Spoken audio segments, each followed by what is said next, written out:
Hello everyone, my name is Cody, and today we are going to be playing some historic. Most of the time here on the stream we've been playing a lot of Pioneer, a little bit of Modern, but today I really wanted to jump into Historic. They brought Historic back on MTG Arena as a ranked format, so there's ranked play and it's back permanently from what I understand. And I really like the Historic format. I think it is super fun. So I wanted to take some Merfolk through Historic today, and I wanted to very quickly go over the deck. And then, unlike normally, we're playing through a league, so there's a definitive 5 games that we'll be playing. We're just going to hang out and play some Historic for a while and see how we do. So this deck is really cool. It's very similar to some of the Merfolk lists that I've been running in Pioneer. Lots of powerhouses here. So we got the 2 best 1-drops that Merfolk has. We have a Kumina Speaker and Benthic Biomancer, able to get us off to a really quick start. We have all the usual suspects that you would expect out of Merfolk. We're playing 4 Silvergill Adept, 4 Merfolk Trickster, 4 Merfolk Mistbinder, and we even get Marrow Regery, which was part of the Historic Anthologies Volume 2. So we get a second Lord and we get a tap effect. This is going to be really useful because not only is it going to make all of our Merfolk bigger, but it's also going to allow us to push through damage against certain matchups where they're going to get a really big board state. We can start tapping stuff down with Marrow Regery. So really great card. Some other Merfolk we have that we don't normally play in like Modern or Pioneer or anything like that. We have Merfolk Branchwalker. 1 in a green for a 2/1. When it enters the battlefield, it explores. So we're going to look at the top card of our deck. If it's a land, it's going to go into our hand. If it's not a land, we can choose to either leave it on top of our library or put it into the graveyard. And Merfolk Branchwalker will get a +1/+1 counter. So really great. Can help us dig for lands if we need.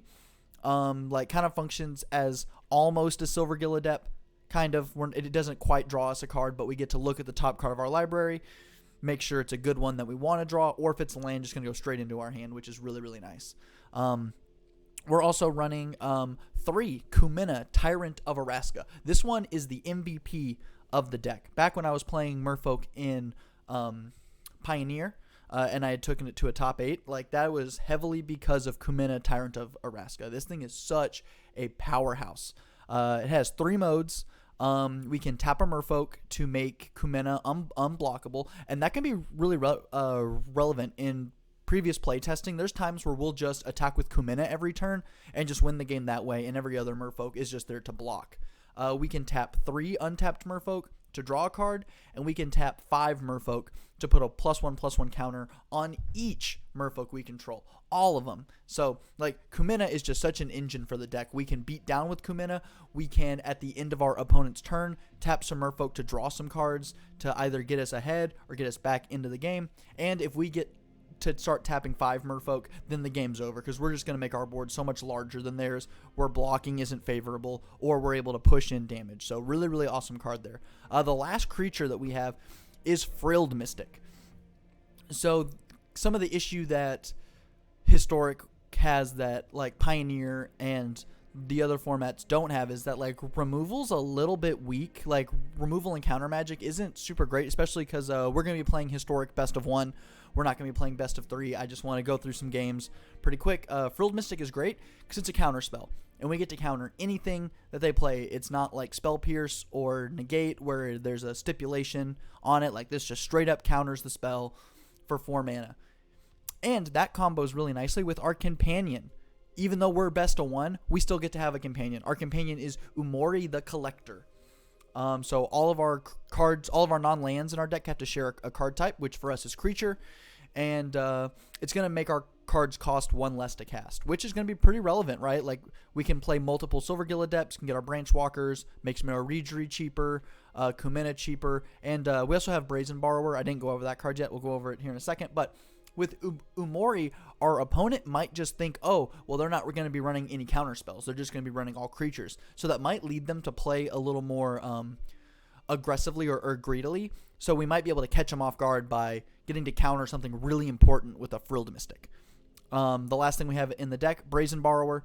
Once again, it's a really good source of removal, as in we get to bounce things to our opponent's hand, so we can bounce tokens, which is great because then they just go away forever. Or if they tap out to play something big that doesn't have a great enter the battlefield effect, we can just bounce it, really tempo our opponent out of the game with it. And late game just can be a great 3-1 beater because flying, really nice. We get to get over all of our opponent's creatures. So that's a very, very nice card. Going over to the mana base. We're doing 4 Breeding Pool, 4 Hinterland Harbor, the best 2 dual lands that we could be playing. So we're running a play set of both. We also, from Historic Anthologies Volume 2, we have a playset of Unclaimed Territory. Since we're running all creatures, this is going to enter the battlefield. We're going to choose a creature type. 9 times out of 10, we're going to name Merfolk. 1 time out of 10, we're probably going to name Elf or Wizard to like be able to cast this Frilled Mystic, because green, green, blue, blue is a bit of a cost to playing this card. Yeah, hello, welcome. Yeah, we are playing some Arena today. I really wanted to play some Historic. And we're also from the most recent Historic Anthologies 3. We're running a play set of Ancient Ziggurat.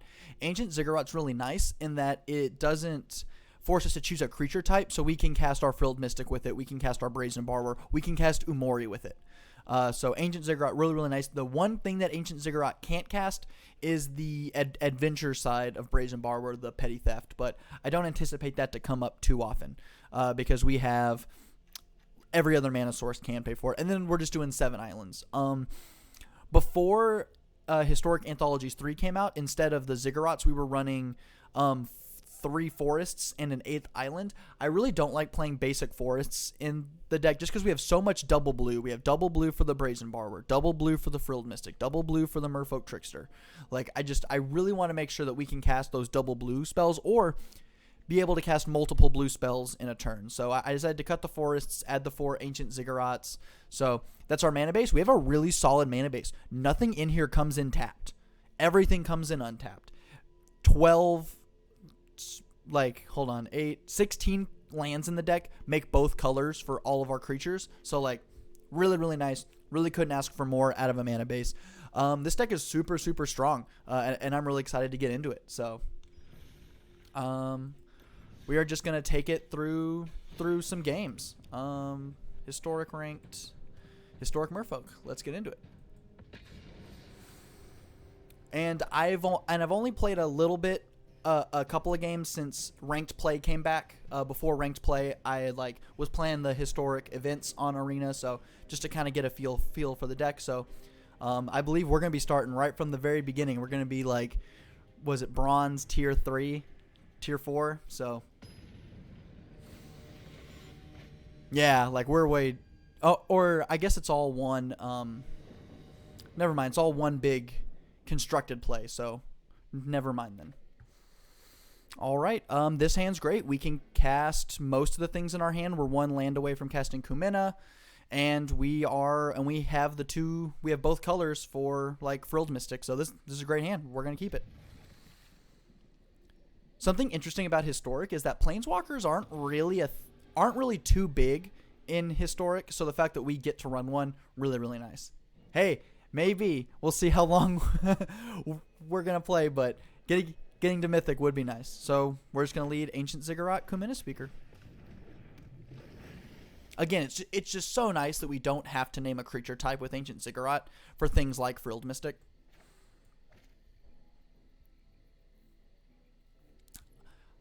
We could lead with, depending on what we draw, we really want to hit our 3rd land, so we might just play Merfolk Branchwalker, another Ancient Ziggurat. Okay, so we'll play that. Or we could just play the Silvergill Adept just to straight up draw a card, so I guess we can do that. And we're going to reveal a Merfolk. We'll reveal this Branchwalker.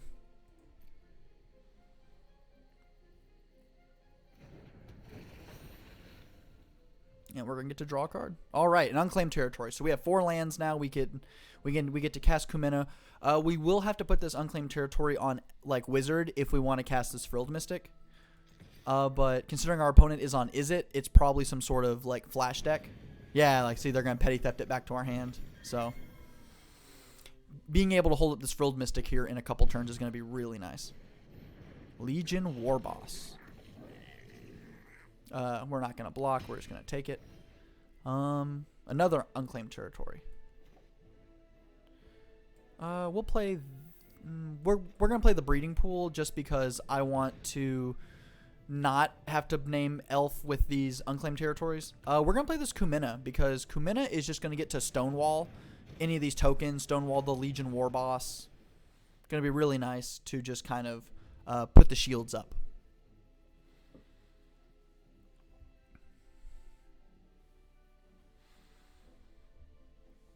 So depending on what they do, this seems to be like 4-color.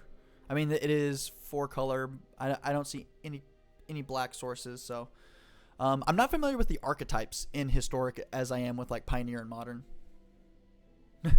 Oh geez, they're gonna petty theft this Kumina. Ugh. Well, I sure appreciate it. Thank you. I like to, you know, I figure if I'm gonna play through games, why would I just sit here and say nothing, right? Figure it'd be good for me to kind of explain my thought process on things. Marrow Regery is not the worst card for us to draw right now. What we could do is we could play the Marrow Regery, play a Kumina Speaker, get to untap a land, but nothing we really get to do that's excellent there. We could also just go with Kumina again and then play the Kumina Speaker, which I'm kind of leaning towards, or we could just play 2 Branchwalkers.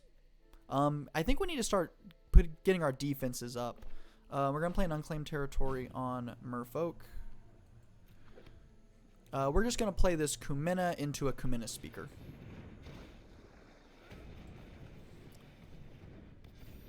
And then we will pass the turn.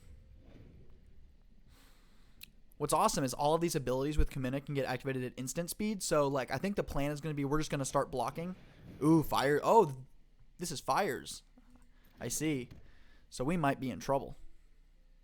Can they just cast spells? Omen of the Sea. Okay. Although there's no Yorion here, which makes me feel a lot better about our odds. If there was a Yorion, then we'd be in trouble. So I think the plan is going to be we're going to block, and then we're just going to use Kumina's ability to draw a card. We definitely want to keep hitting our land drops so that we can empty out our hand.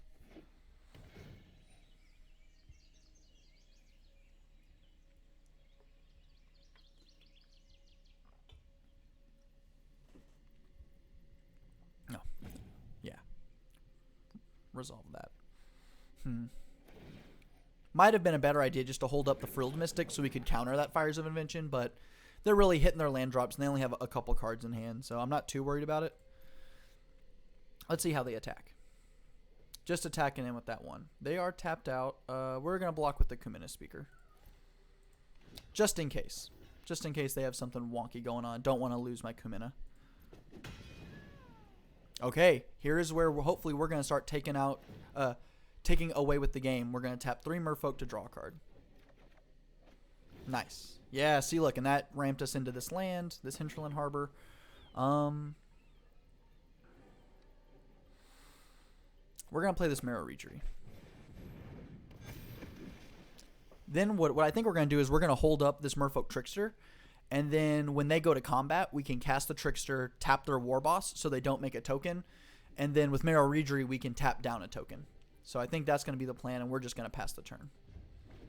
And then we're going to start bumping things up with Kumina once this Trickster's in play.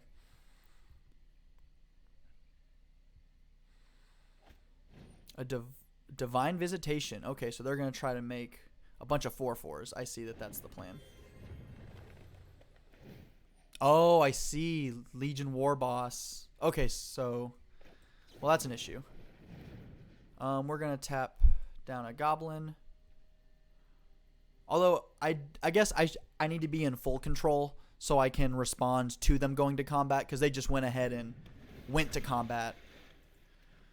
So now they're going to get a 4/4 Angel out of it, which I'm not super happy about. And it has haste. Oh, because it's creating a token with haste. Got it. Okay. So we'll know for next time that we need to have full control on to avoid that. We'll see how much this 4/4 matters. A lot, because it's a 4/4, so we'll just know better for next time.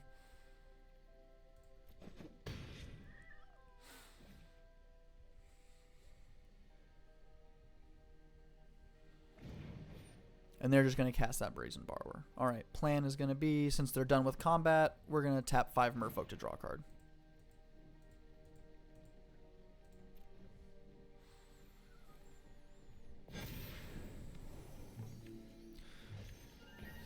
Okay.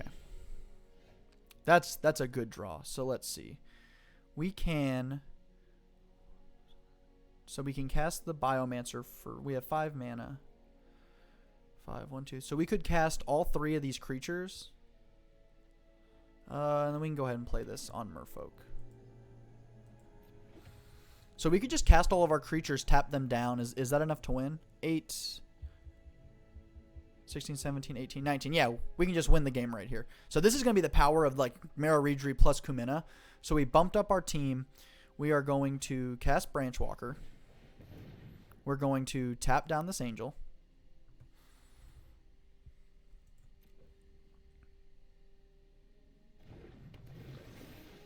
We're going to explore. Get to draw a land. We're going to cast the second Merfolk Branchwalker. What do they have that's untapped? I guess it doesn't really matter. We're going to tap the... Oh, no, this Goblin is untapped. I wish that Arena would, like, tap things more than, like, the little tiny tilt, because sometimes it's hard to tell, like, what's tapped and what's untapped. We can put that in the graveyard. And then we're going to cast this Benthic Biomancer. Nice, yeah. So we just get to curve out super hard, tap everything down, and then we're just going to win the game.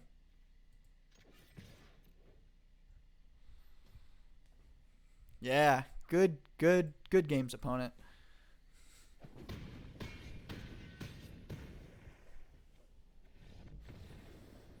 So that's the power of Historic Merfolk. The fact that we're going to these later turns, so we get to just like play a bunch of things. All right, we're ranking up. We're gold tier 2. We are getting there. I was under the impression that they were different ladders, but I see that there's just a constructed ladder and then just a limited ladder. So that's good to know. Yeah, we just wrecked them. We really went at it. That's why I like this deck can really just like play defensive, and then turn the corner super fast. If I had the power to transform into a spirit or merfolk at will, which one would I choose? This hand's a little slow, but we can lead with the breeding pool tapped, so we're going to keep it. I would probably choose spirit. I think it's a lot more practical for like everyday use, like getting to go through walls and stuff. That sounds really nice. Okay, so we're going to breeding pool tapped, pass the turn. Definitely spirit on that one. Okay, so I've seen this deck before. They're gonna start like looping stuff where like they bring stuff to the graveyard, bring it back, things like that. We're gonna probably lead on this Branchwalker. Just make sure our next couple draws are really nice. Silvergill Adept. Do we want a Silvergill Adept? I don't think we do. Our hand is pretty full at 2 drops. I would like to get to more lands, so we're going to put that in the graveyard. Because next turn, we're going to slam down this Marrow Reedry.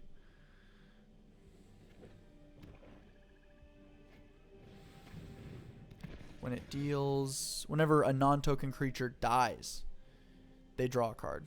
We're just going to take 2. Ooh, double Marrow Reedry, because that means all these 2 drops suddenly become free. So that's really nice.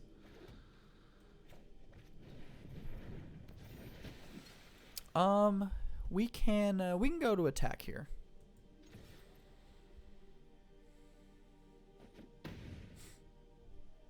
Is there a thank you button?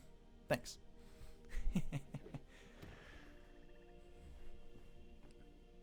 So next turn when we play this second Marrow Reedry, it's like, oh boy, it's going to be real good. Temerant Calls the Dead. Liliana Untouched by Death. I'm still relatively new to like Arena and Standard, so there's a lot that I am not super familiar with, so I'm going to be reading cards a lot more than I normally would. Although the Petty Theft is going to be really nice. We can like bounce the Midnight Reaper if they like make a bunch of blocks.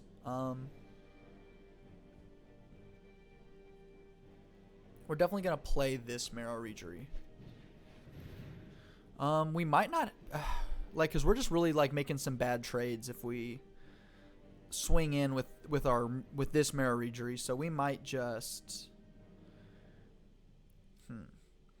we'll tap this Mire Triton, and then we'll probably attack with the Branch Walker, or we could even leave the Branch Walker on a blocking duty.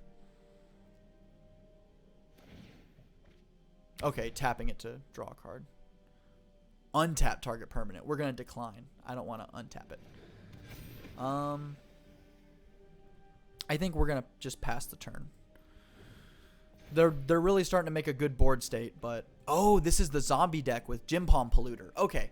So they did a cycle of cycling cards in the most recent historic anthologies. There's Gym Palm Polluter, which they cycle, and we lose life equal to the number of zombies they control. So that makes sense that there's a zombie deck around now. There's also Gym Palm Incinerator was one of them for all of you that love goblins out there. I know I'm a big goblin fan, so I would like to build historic goblins at some point too. So yeah, so this deck got a lot of gas from that cycle zombie, wherever it was.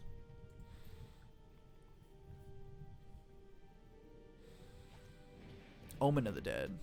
When it enters the battlefield, return target creature card. Uh-oh, so they're going to get back. Okay, getting back Death Baron. Oh, wow, it's a Lord. Jeez, they're going to be hitting us for a lot. Yes, this is the world-renowned Mr. Hope. Getting just wrecked in Historic right now. Oh, and it gives them Death Touch. That's wild. We're not going to block. We can take 5. It's not a big deal. This Merfolk Trickster is going to be excellent because we can tap it down. Like, they could definitely be anticipating, like, getting in for a bunch of damage with Death Touch. So we could just, like, Trickster that down. All their stuff gets unlorded. So we're just going to... We're going to empty our hand because these 2 Marrow Reejery triggers means all these 2-drops are free. Which I'm excited for. I'm excited for free 2-drops. Take action. Take action. Our third Lord. We get to play this Branch Walker. And again, we're just going to untap everything because we can. Take action. Take action. All right. Kumina Speaker is actually fine because if when we cast it, it's going to get to like untap the land we use to tap it and then tap one of their things, or we can like gain mana by untapping 2 lands. So we'll leave that on. Do we want to leave that on top? Actually, we're going to put it in the graveyard because we want to get to 4 mana for this Frilled Mystic at some point. We're going to play this Kumina, Tyrant of Araska. We're going to untap the Breeding Pool and the Island.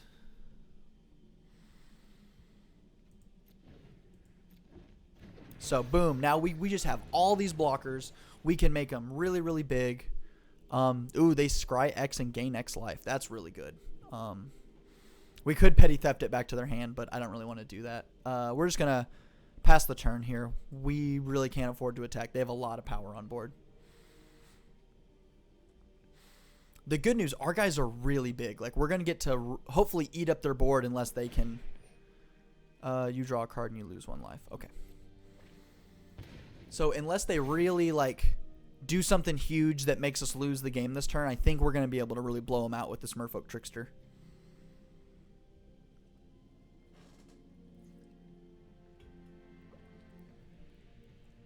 How much are they scrying? 1, 2, 3, 4, 5, 6, 7. Scrying 7. Ugh.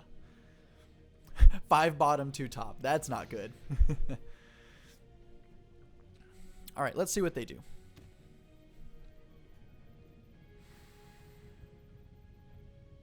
Because we are 100% going to Trickster down this Death Baron. Or you know what? If they attack with it. Ooh, Liliana Dreadhorde General. Whenever a creature you control dies, draw a card. Sure. We might even petty theft the Death Baron back to their hand if they like swing out. That might be a safer play. Each player sacrifices 2 creatures. We're gonna activate Kumina's ability to draw a card. We're gonna tap the Marrow Regery, the Mistbinder, and then I think we're just gonna have to sacrifice the Kumina. Like, I want to keep our Lords around, but I also want to keep these 6/5s around.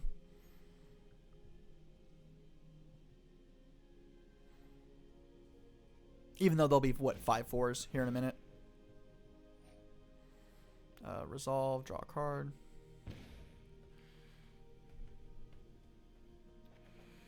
And good, and we just drew another Marrow Regery. That's going to be excellent. So I think we're definitely going to... I think they're going to sacrifice 2 of their 2 zombies. We're going to get rid of the Kumina, and I think we're just going to have to get rid of the Merfolk Mistbinder. Not what I like, but it's what we're going to have to do.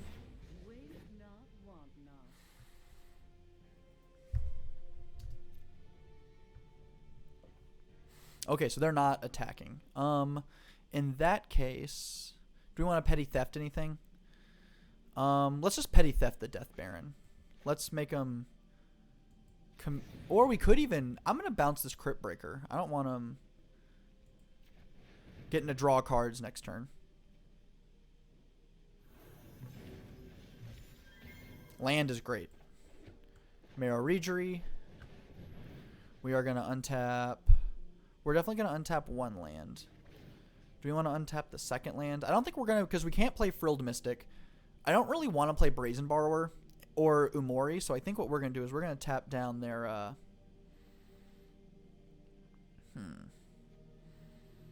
We'll tap down their Mire Triton.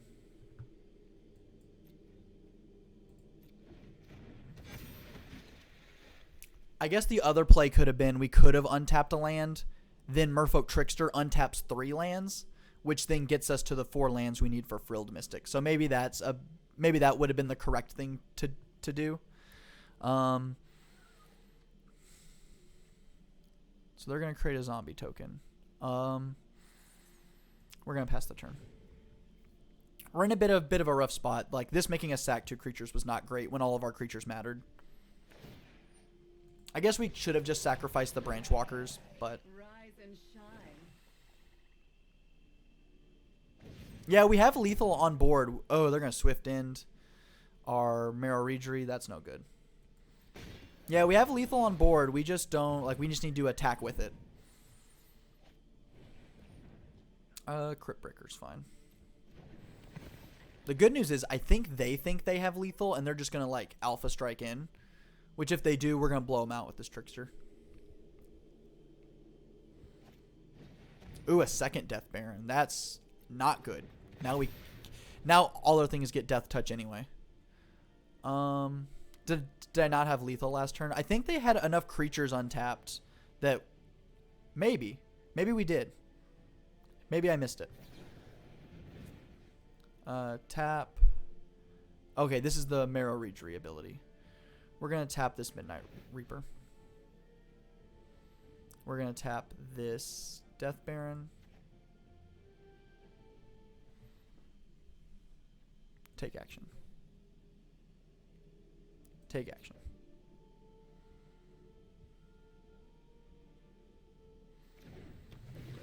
Then we're going to tap this Death Baron.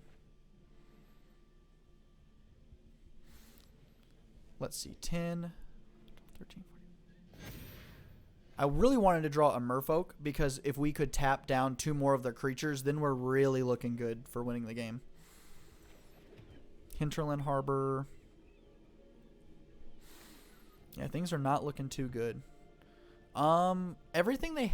Except for this zombie, though. Geez. We're in a bad spot. I think we're just going to pass.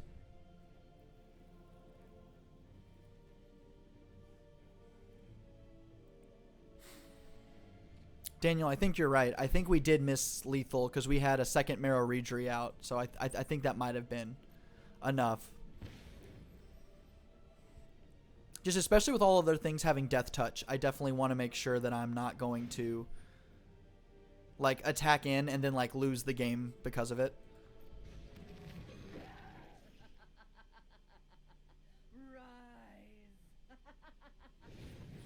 All right, yeah, good news. We get to counter this.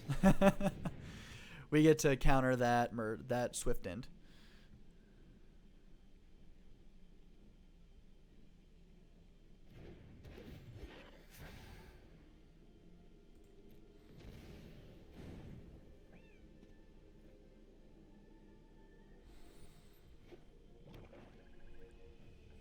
Yeah, it's just a little... Oh, another Death Baron? Oh my god. Another 3 Death Barons. Alright, I guess we can try to block everything, but like... I'm just gonna cut my losses here. I'm just gonna good game this one. Because like we have all these 3/3s. Oh, and you had a Gym Palm Polluter. Okay. Gotcha. Well... One of my favorite parts about Best of One is, all right, I don't have to play this deck again. I just get to go somewhere else. So, yeah, they hit us to what, -30 there at the end. So yeah, the zombie deck looking really good. What's great about this, like, the zombie cycler is really nice because it gets to hit players.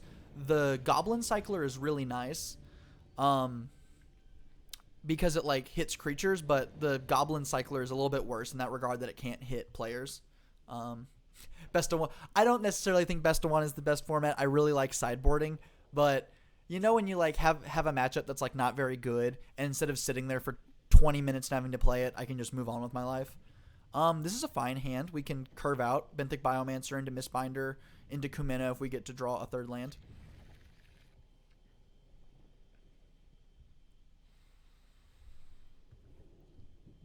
So this is really nice that we're just going to get to curve out on that. Lead on Unclaimed Territory, naming Merfolk. Yeah, playing against... No, I typically like the decks that he plays. It's always a fun experience. All right, going to shotgun this Breeding Pool. Going to play a Mistbinder. Even though they have 2 red mana, so I'm anticipating some sort of... Okay, never mind. I was anticipating some sort of removal spell. Oh, we're playing against... Boy, this is just the tribal stream, huh? We're playing Merfolk. One of our last opponents playing zombies. This one's playing goblins. How fun. How fun. It is Tribal Friday.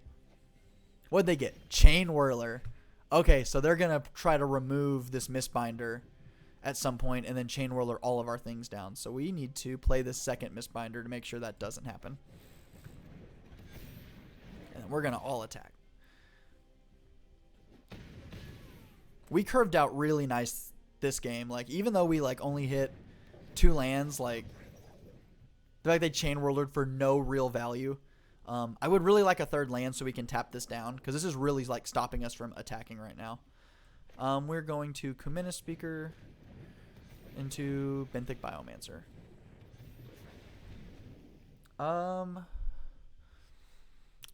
We're gonna not attack just because, like, what, we get in for 6, hit him to 6, but we lose a Lord. I would rather just try to close out the game, hopefully next turn maybe, or the turn after. Again, we have no real reason to be hasty. Skirk Prospector. Okay, so they're making a bunch of blockers. The good news about goblins in Historic for us playing against it is that we don't have to worry about too many Lord effects. The only Lord they have is Goblin Trashmaster, which is a 4-drop, so which they could have in hand, and they're just needing a 4th land. Since we only have 1/1-drop, I want to adapt this Benthic Biomancer. Yeah, because we're trying to hit that land. We're going to chunk of... Okay, they just concede. Yeah, we're going to loot to try to get more lands, but fortunately they just conceded to that, so... We got him. I will say I do like the little bit of care that they've been putting into historic. Like with when they said they were going to add cards into historic, and they showed that like historic anthologies one that had like some really scary things in it. I was like, well, this format's a bit of a joke, but after like playing it, like the added cards really like mesh well with the rest of the format. Like I thought that like this was like a temporary format that's like for whatever reason, but I think it's super fun. Depending on what we're up against, this can be really nice. We have 3 lands and we can cast everything, but if this is like a super aggressive deck, we might fall behind, but we'll keep it. We'll probably just play the island and pass. That way, if we draw like a Hinterland Harbor, we can play it and it'll come in untapped. Not a huge thing, but okay. Breeding pool, Ancient Ziggurat. We're gonna Silver Gill it up, and we're gonna go ahead and reveal the Marrow Regery because we're gonna cast it next turn, and I want to keep this Merfolk Trickster a secret. All right, we are drawing quite a bit of lands, but that's okay. We're drawing a lot of lands. Ancient Ziggurat. We're going to play this Marrow Regery. We're going to attack for 3. Let's see. I see a bunch of colors. This could be a typically when I see a bunch of colors, I just assume it's some sort of Fires of Invention deck. But there might be some other type of Mardu deck that I'm not aware of. Chandra, Acolyte of Flame. Okay, that's a little slow because we can just kill this right now.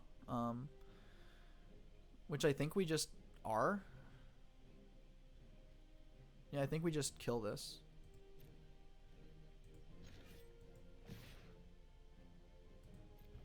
Yeah, no reason not to. Alright, then we are going to Breeding Pool tapped. Actually, we're going to pay 2 life. Because with this Marrow Regery, we're going to untap the island, and now we can hold up Merfolk Trickster if we need to. And they're not really amounting much of an offense, so I'm not too worried about that 2 life.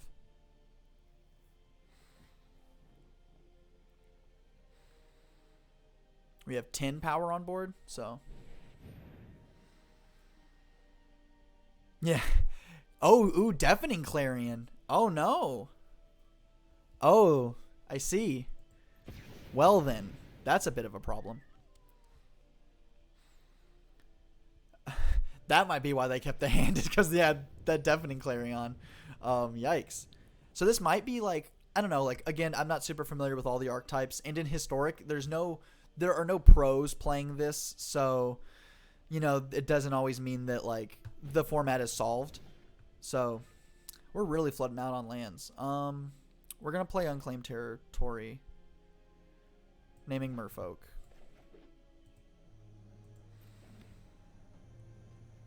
We're going to play Kumina, and then we're going to hold up Merfolk Trickster. So, like, I don't know, this strikes me as like a Super Friends deck. Like, they're just going to be playing a bunch of Planeswalkers and using things like Deafening Clarion, maybe Shadow the Sky, just to keep our board clean. From my limited knowledge of, like, standard plus. Alright, we're gonna... Only draw on lands, huh? But good news is we're gonna cast Umori. Companion's nice. We just get to have this free 4/5 in our hand. And then we'll play another Unclaimed Territory on Merfolk. That way we can still hold up this Trickster.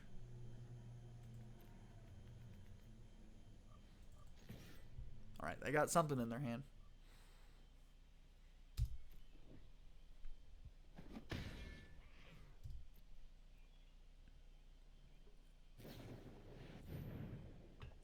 Discard all the cards in your hand, then draw that many cards plus 1.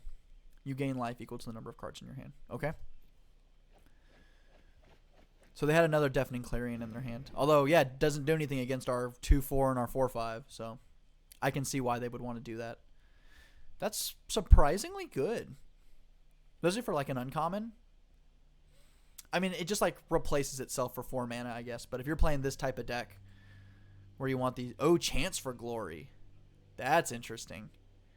Oh, Hexproof, you can't lose the game. Wow. Okay, so this is some weird stuff. I like it.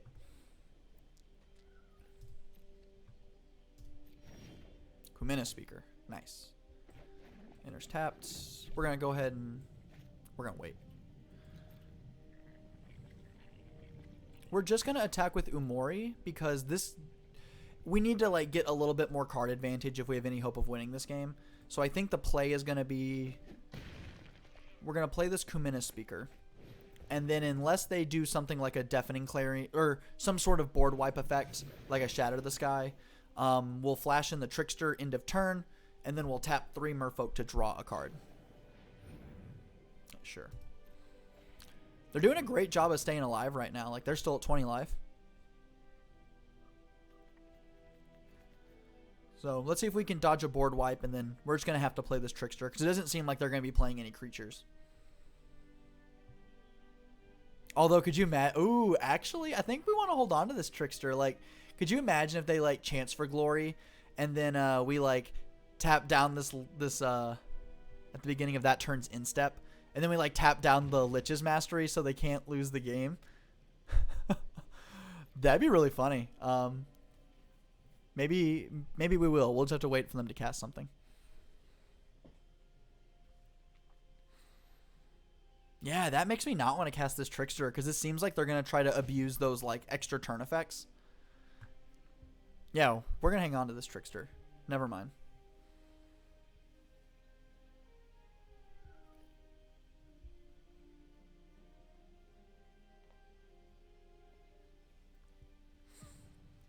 Just by judging what's in their graveyard, that seems to be their plan, is to like...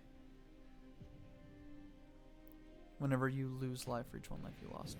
Deafening Clarion. Okay. They have a second definite... If they have another one, I'm going to be really surprised. No. Elspeth, Sun's Nemesis. Correct. Merfolk Trickster only taps creatures. Oh, no. Oh, yeah. You're right. And that's an enchantment. That's not a creature. Never mind. Thank you for reminding me.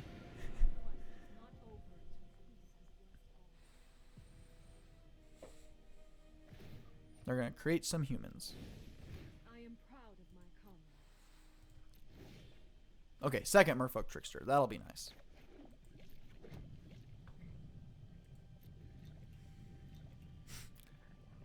Yeah.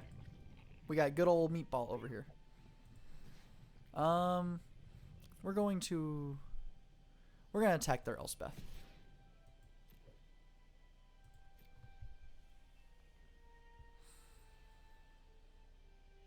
I guess the play could have been we could have like Trickster down both of these and guaranteed killed the Elspeth, but I guess that would have been the more optimal play.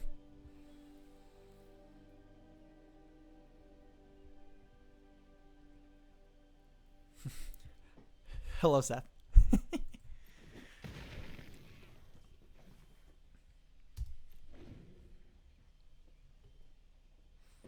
I hope all is well for everyone. I know it is tough times for everybody, so I hope everything is well with everyone.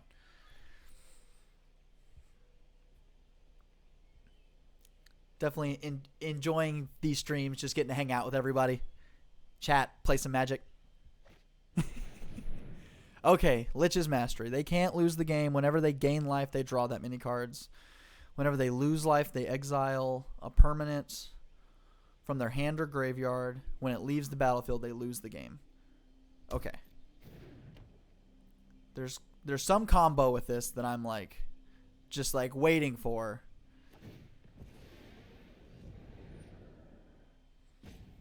They gain 5 life. Not like a nice one. Okay, well, that is super exciting. Oh, I see they're about to... Ooh. So, I see now. They're going to have so much fodder for this Lich's Mastery that, like, it's going to be impossible for us to win the game. Like, we're going to deal 8 damage to them. They're going to exile 8 cards from their graveyard. We're going to deal a bunch of damage. They exile some junk out of their hand. Then they start exiling, like, lands. How do we beat this? I am not sure. With overwhelming card advantage. That's how we're going to do it.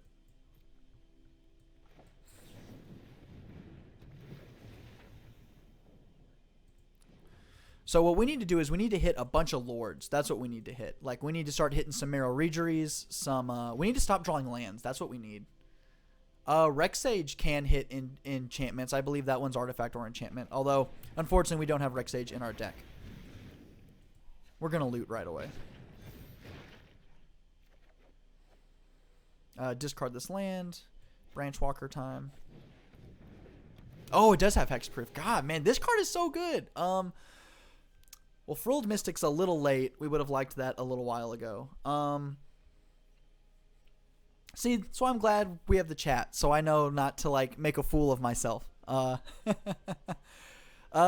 think, do we want this Frilled Mystic? Like, I want to counter something good, but I also, like, want to try to get to Lords, because I think that's how we win the game, is we hit Lords. We're going to put it in the graveyard. We do have 5 Merfolk now. We're going to hit them with Umori. And then I think the plan is going to be to tap 5 Merfolk on the instep. Or in response to something. So yeah, like, they're just going to exile 4 cards from their graveyard is, like, what I'm expecting.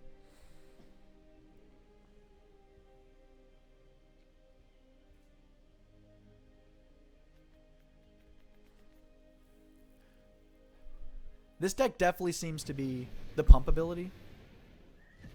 Oh, yes. Right. Yeah. We can... I think the plan is going to be... Oh, they have a... Kumina. Yeah. That's going to be the plan, is we're going to pump on the instep. Or if they try to go Deafening Clarion and wipe our board, we can, like... Nope. They're all 3/3s now. You're right, but if we deal 19 damage to them, he's got to exile 19 permanents or cards from his graveyard. So, like, that's his whole graveyard and then 9 other things. So, pretty soon he's going to have to start exiling his lands. And if we can get his lands down, then, like, that's going to be great. Like, already, like, he could cast this Elspeth Sun's Nemesis, but I don't think he's going to, because, like, having to exile 4 cards from his graveyard is a bit of a cost.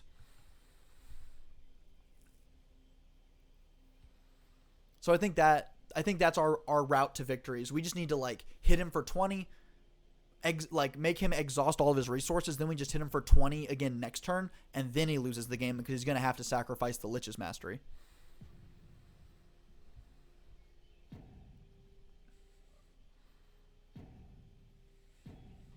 Yeah, this deck definitely seems to be taking advantage of, like, the best of one format where, like, we're not sideboarding, so therefore I'm not going to be bringing in my, like, any interaction for this, right? Because this deck seems like it could be interacted with pretty well if we, like, knew about it, I guess. Okay, they are going to escape the Elspeth. I guess they're just going to, what, gain 5 life immediately? Gain 5 life, draw 5 cards. I have killed one god already. This is a super interesting deck. Like, this is not something you're going to find in, like, other formats. So, that's really neat. And they have, what, 2 lands untapped? So, chances are that's all they're doing this turn.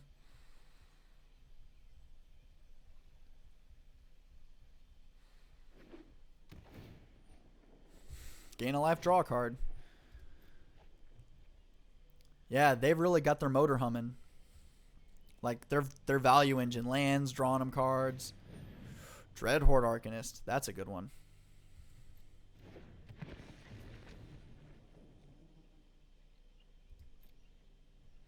Gonna attack me for 1.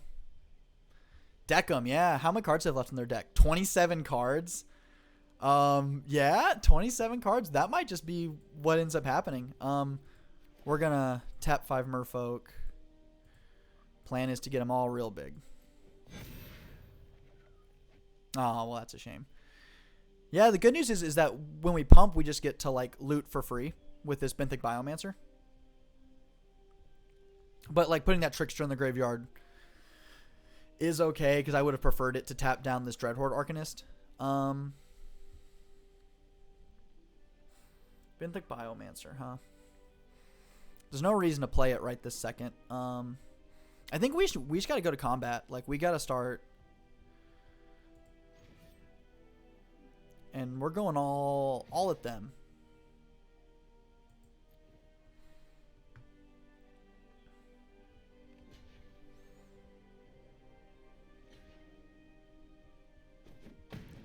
All right.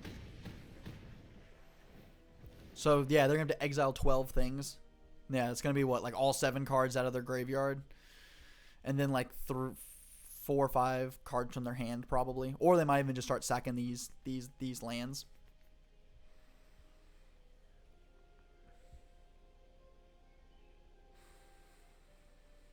I guess we do want to play this Biomancer just because it's like, what else would we do with it? Like, we tapped out, so we're not going to loot at all.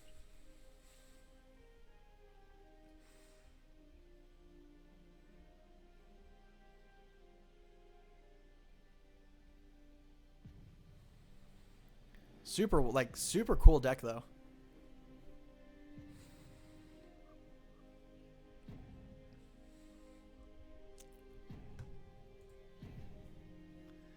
Yep, timeout used.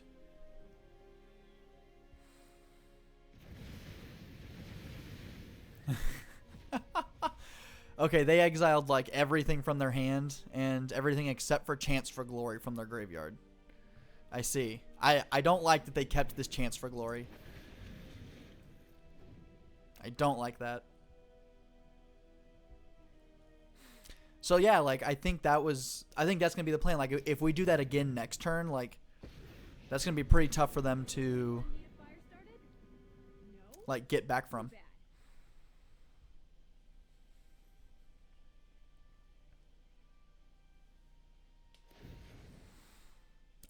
Oh, I see. They're gonna get an extra turn. Okay. I see. And then they're not gonna lose the game because of this Lich's Mastery. Oh, and they copy. Wait, do they copy it? Why is there 2? Oh no. Okay, one of them is the take an extra turn. One of them's the you lose the game at the end of that end step. Got it. I was worried that they were taking a bunch of extra turns. Yeah, okay. I mean, is that enough? Like, I mean, I guess it's just like getting them to something. Dreadhorde Arcanist, sure. Okay, we got him. That one was a ride. That was a ride, I'll tell you.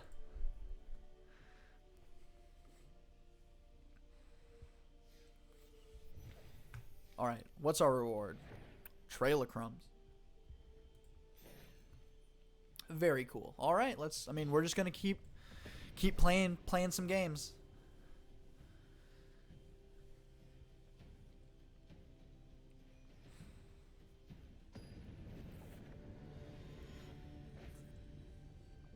There's a really nice like what's nice about this deck is there's for the FNM at home, it's like Artisan Historic, which is historic but only commons and uncommons.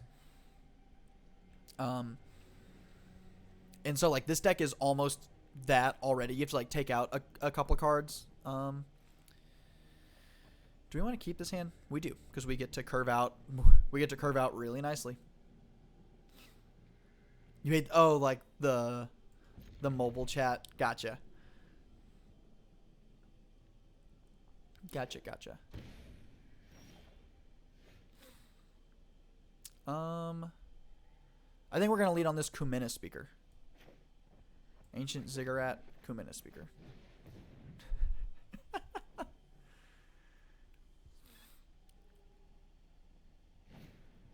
Ooh, they're gonna opt.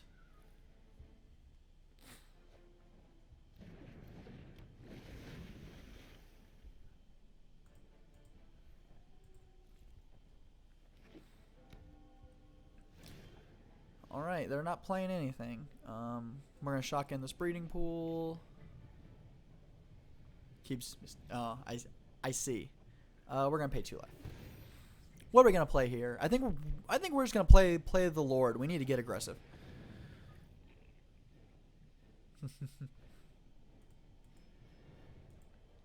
Gotcha. Okay. Another opt.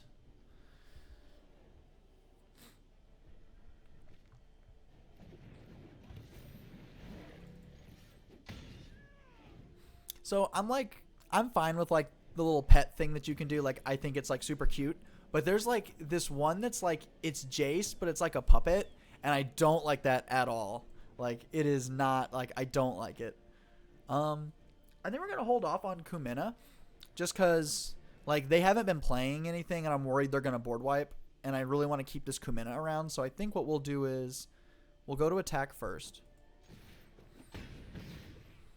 We're going to play the Branch Walker. And we're going to try to get to another land for these Frilled Mystics. Excellent. Like, I'm expecting some sort of either board wipe or maybe like a, yeah, Kaya's Wrath. See? Glad we didn't overcommit into it. So now what we could do is we could just play out our hand, or we could hold up this Frilled Mystic. I think we just want to play out our hand right now.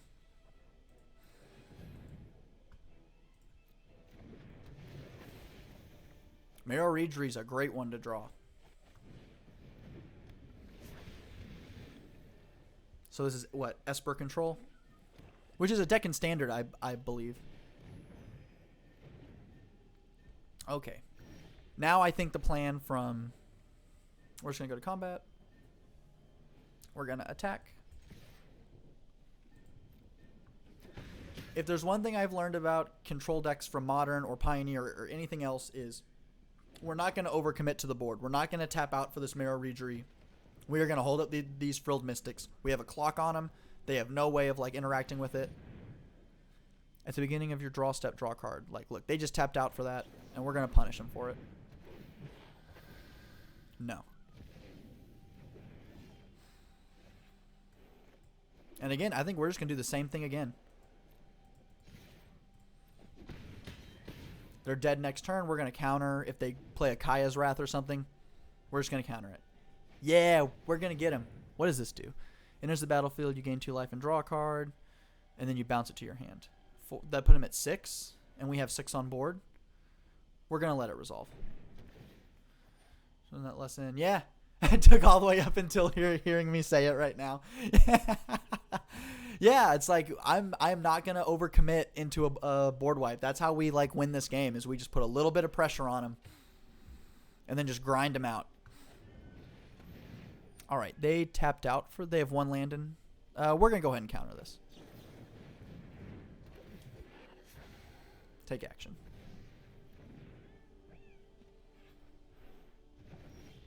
All right, we're just gonna. Yeah. All right, got him.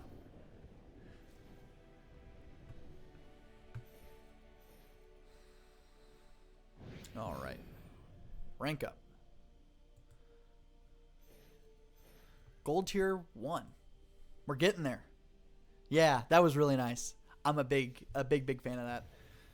Like, what is it? What does our companion do? All right, let's go back. I believe there should be an overlay that has the deck list on it, but I guess if you're on mobile, it might not have that. Let's go back to the deck for a quick second. Yeah, so our companion, Umori the Collector, the companion clause is all of our cards share a type, which for this case is creature, and then it makes our creatures cost 1 colorless less to cast. So, and which we do have plenty of. Merfolk, Branch Walker, Silvergill Adept, Marrow Reedry, Brazen Borrower, and Kumina are all going to cost 1 less.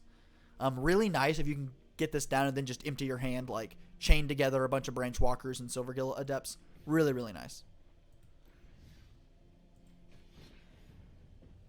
Yeah, we're finally playing fish on stream.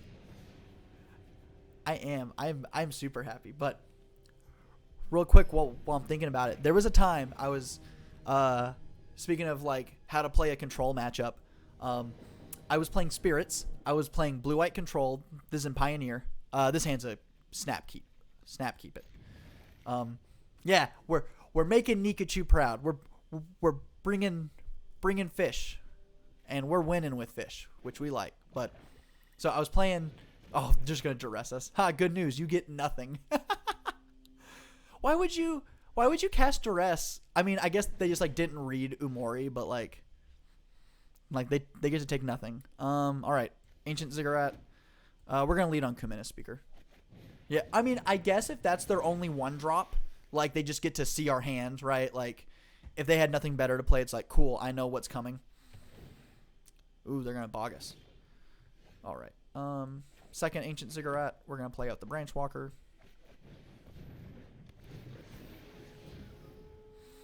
Trickster. I want to keep the Trickster on top. Attack for 2. But anyway, so I was playing Spirits against blue-white control. And quite literally, I play Mausoleum Wanderer on turn 1. And then I just play land drops for the rest of the game. And I literally attack them for 1 for 20 turns. Or, like, it wasn't quite exactly 20, but, like, for 5 or 6 turns, it was just us going land, go, land, attack for 1, go. And then eventually they go to, like, do things. And I just have so much interaction in hand that I just, like, counter everything they do. Or let them do their thing and then instep dump my hand and win the game on the next turn. So, like, really, really nice stuff. I think we're going to get this Marrow Regery out. And we're just going to start swinging in. Are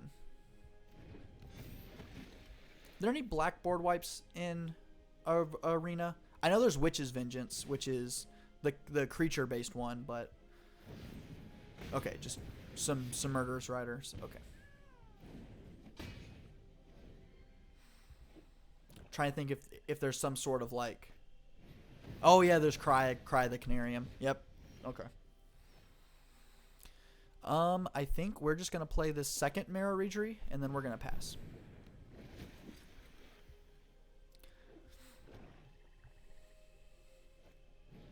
Chainers, god dang. Brutal. Chainers edicted us. Alright, Merfolk Trickster is a good one. So what we're going to do is we're going to play this Kumina Speaker, and then pass the turn. We get to hold up this Trickster, let them attack, if they want to. Yeah. So we're going to flash in Merfolk Trickster. Although there's no way they don't, like, have a removal spell, right? But whatever, we'll just walk into it. We'll make them have it.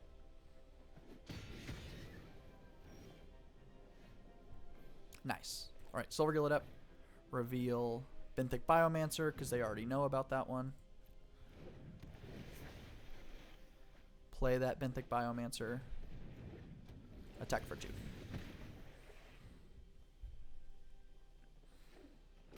All right, we're getting lucky that they're kind of flooding out. 7 lands is quite a bit. But that's enough to flash back this Chainer's Edict. 7 lands is the magic number. Jeez, another Murderous Rider. How does it feel to play a creature-only deck? Yeah, so unlike like Pioneer or Modern Merfolk, where we get to play a bunch of non-creature spells as well, like in best of 1, I think this works out quite a bit. I don't know how confident I would be in like best of 3 doing only creatures. I guess because like we're not dependent on Umori, like we're not a Umori deck, so maybe like post sideboard, if I was going to play this in best of 3, we could just let's see, we're just going to pass the turn. Like I suppose in like best of 3 we could like have non-creature spells, but I like it. Like I really like the utility creatures, things like Merfolk Trickster, the elf, Temerate Chosen from Death, sure. And yes, we are playing Brazen Borrower. We are playing 2 of them. We're going to adapt this Benthic Biomancer. I don't like this green goo. I don't like that. That's gross. Sure. They gain some life. Yeah, he's adapting all right. Girl, can you... Like, I'm fine with you doing this, but can you please do it after this ability is resolved? I don't like it. I think we're just going to put the island away. We have enough lands. Why not? We're going to Trickster. We'll tap down the Temerate. Wait, did we just... Oh, because its devotion becomes 0. Oh, that's really funny. I wasn't even thinking about that. That's really funny, though. All right. How hilarious. Swing in. Yeah, like that's my favorite thing with like Merfolk Trickster. You get to like Trickster down like things like Tarmogoyf, and then it's an 0-1, and then you get to Trickster like Chainer's Edict. We'll sacrifice a Benthic Biomancer.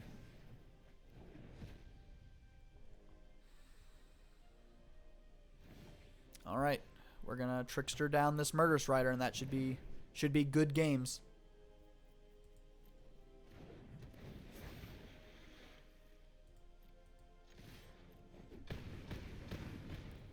Yeah, we have to improvise, adapt, overcome.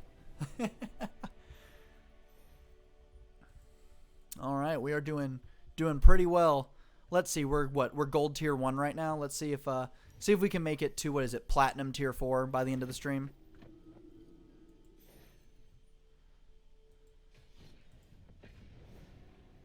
See if we can make it to platinum. I know the like league or whatever ends in like 8 days, so chances of us going mythic is not very high, but if we can get to platinum, because I started playing what, like 3 weeks ago, so if we could hit platinum by the end of the day, that'd be really nice.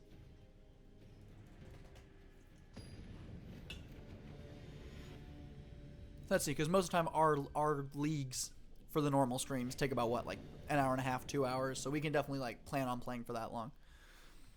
All right, first like really bad hand. Like we can't play nothing. Sorry, we cannot play anything. Mulligan. This one's better. Keep 6. We're gonna put the Brazen Borrower on the bottom. I would rather keep the aggressive hand as opposed to like the more reactive hand. Yeah, especially against a red deck like this, we want to be we want to get creatures on the board.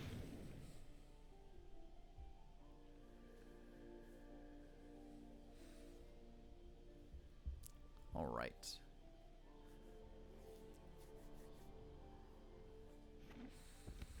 I do think I want to try out... Ooh, Runaway Steamkin. That's a good one. All right. Hinterland Harbor. Merfolk Mistbinder. We're going to attack for 2. I do want to try out the, like, Historic Goblins list we played a little bit earlier, but that requires a little bit too many wild cards, like rare wild cards, because all the good goblins are rares. So, ooh, the Pyromancer. All-Star and Pioneer. All-Star Burn. Which, speaking of, I like made a bad decision and I bought like a bunch of the companions like in foil. Wizard's Lightning. Jeez.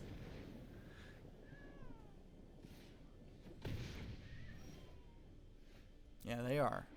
We're gonna play this Kumina. We're gonna pass the. You know what? We're gonna attack for 1. I want him to block with it. Do it. Okay. But I made a bad mistake and bought a bunch of the companions in foil like 2 days ago. Why is it a bad call? It's like I don't know how many of them are gonna get like banned or how many of them are gonna like. I know on like his blog, Mark Rosewater talked about like that it's not out of the question for them to change how the companion mechanic works. And like I don't want to like buy a bunch of these things and have them like become just absolutely unplayable. I mean, granted, it's like surprisingly a lot of the companions are super cheap in paper. Like I think like Luris and Yorion are the only ones that are above like $3. Like all the other ones are like $2 and under. Like, jeez, we are just getting run over. Like we curved out really nice. We went 1 drop, 2 drop, 3 drop, and we're getting buried. We can't really make any favorable attacks, so we're gonna pass. Good news is I'm expecting them to do something like, oh, I'm gonna attack in, and then I block, and then they try to like shock it. So then we get to Frilled Mystic, whatever they try to do. They may play it, so they can play that land. Okay. But then like even like. Yeah, that's fine. Like even like Luris non-foil is like $7, and then like Luris foil is like $9. So it's like not like I'm buying these like $30 cards or whatever.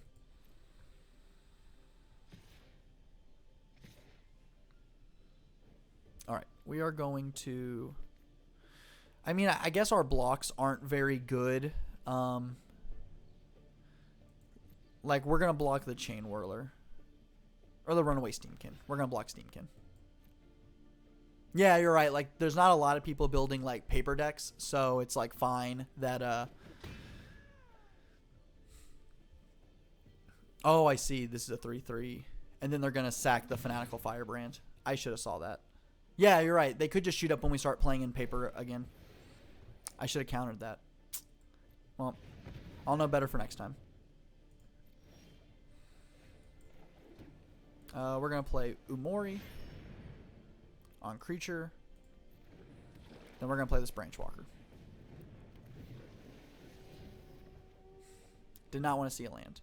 Good news is we get to block. Like, now they're in trouble. This Umori gets to just, like, eat most of these things. Yeah, the chat. Yeah, I'll blame the chat.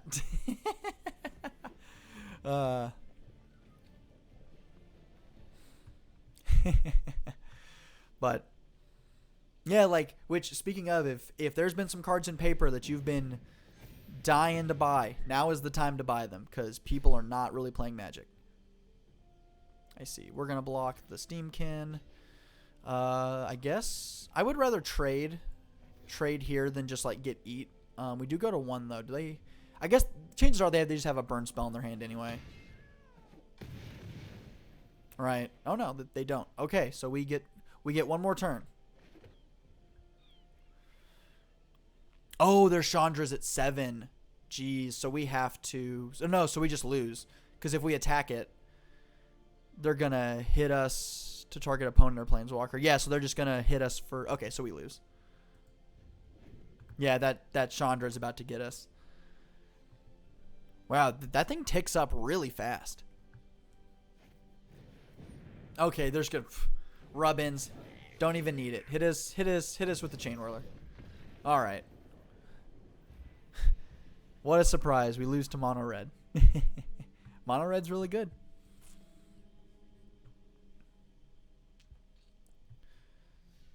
All right. See, so nice. Like, we lost in what, like 2 minutes? Hey, it's no big deal. We're going to play against something else now. Yeah, man. Dude, Mono Red's real. Like, I think it speaks to, like, the power level of, like, Standard right now, that just, like, half of those cards were just, like, being played in like, the Pioneer Mono Red deck. You know, like, all those cards see play somewhere else. Like, Chain Whirler sees a bunch of play. Like, there's the Runaway Steamkin deck in, like, Modern. Like, lots of good stuff. Lots of really good stuff. All right, this is a pretty good hand. We have a redundant Kumena if they kill the first one, or we can loot it away with Mythic Biomancer, and we can play. We have our mana colors. We just need to draw 1 more land. Oh no, Leyline of Abundance. Good news though, we're gonna Petty Theft that thing, and then they're never casting it. Or I mean, they might cast. Okay. Confused Unga Bunga. All right. Free win. They were scared of our Merfolk, so they conceded. Benthic Biomancer strikes fear in the hearts of many. All right, we're going to get to platinum. Yeah, good job. I really earned that win. I worked hard. I outplayed him.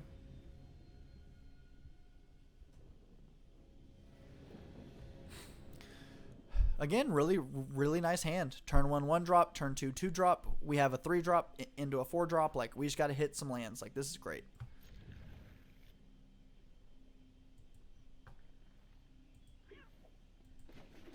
Island Binthy Boy. So, hey, you know, it's a free wins. All right. Breeding Pool. Untapped. Play the Branchwalker. We want to hit lands. Although that's really good. Like a Lord. We'll keep it.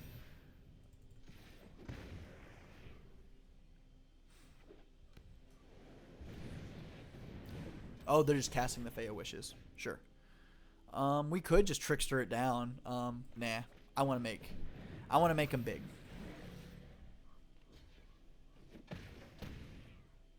Make him big.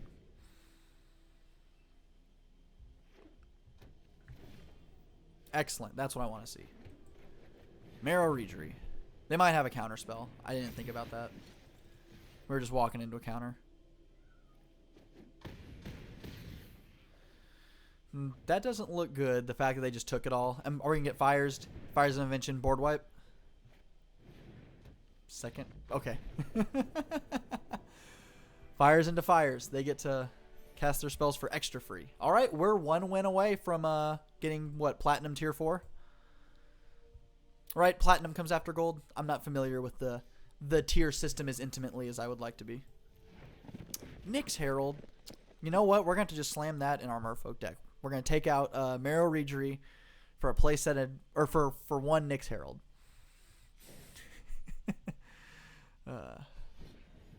Jokes. We make jokes here. This wasn't even a good joke.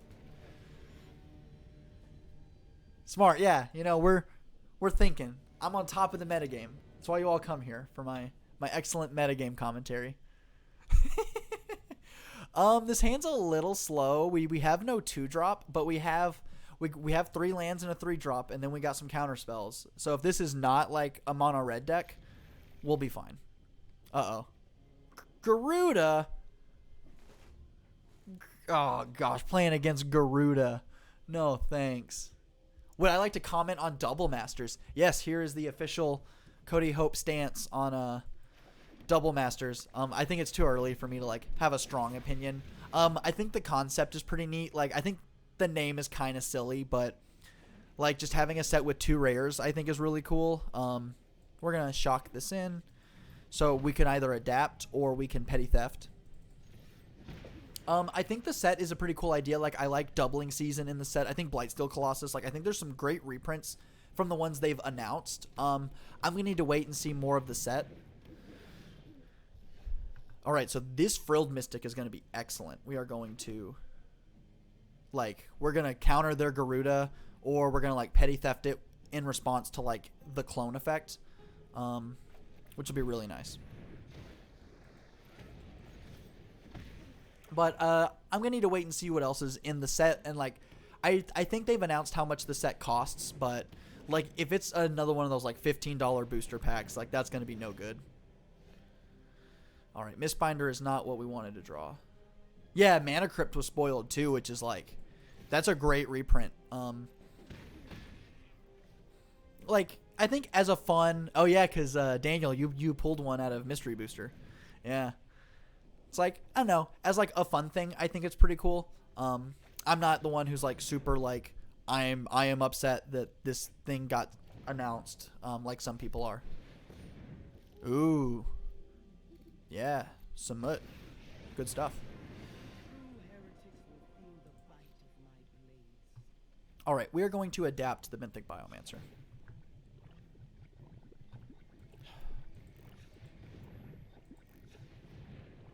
Oh, see, okay, so I can't. Whatever. Oh, this only taps for a color. I actually can't adapt. Dang, I'm so used to it tapping for colorless. I actually can't. Wow. Oh, so I can't even petty theft. I actually don't even have petty theft mana. Wow. I didn't realize that. I would have played like the Mistbinder if I had known that. Wow. Okay. Well, you know, it's always the more you know.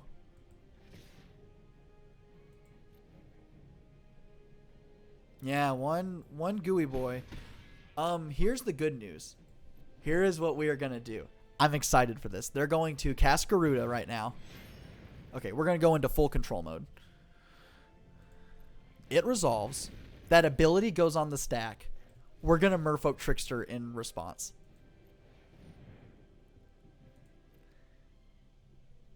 We're going to tap down the Garuda, so it loses all of its abilities. I think that's how this works. Like, this could just blow up in my face and be really bad. But I believe they're going to copy it. Oh, it still copies. Never mind. Okay. I thought I was going to get him. Yeah, sure. Ulamog. Oh, no.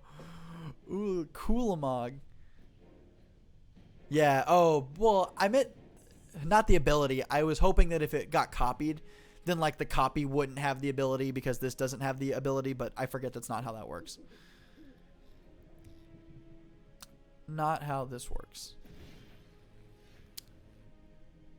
Yeah, I gotta understand how the stack works. Us not having counter magic for that was pretty rough. I guess we're just gonna have to misbinder. We're just gonna we gotta put blockers in the way. Pass the turn. Yeah, we are in trouble. That is for sure. Okay, spark double. Yep. Going to brick house for some magic. All right, see ya. I will probably still be here. Thassa. Deep dwelling.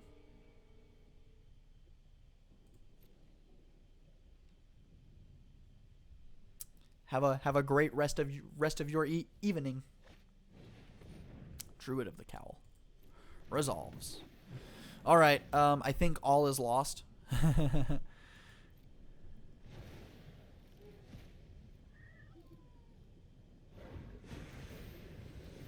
Definitely think that we are in trouble.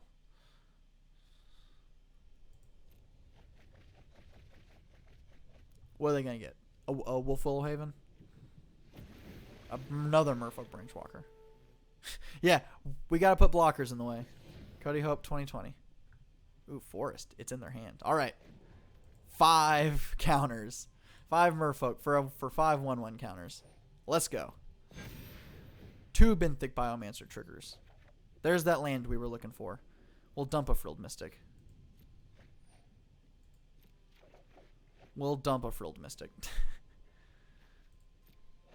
My turn. Hinterland Harbor. Good news is that we can maybe petty theft, like, I don't know, Garuda back to their hand or something. Petty theft the Thassa. Trickster, whatever. We're not in a good spot though, so we're gonna pass. We're gonna be in full control for this mode. I kind of just want to counter the spark double if I'm being honest. But then they get to like Thassa at the end of turn anyway to blink whatever they're doing, so maybe this doesn't matter. We'll let it resolve.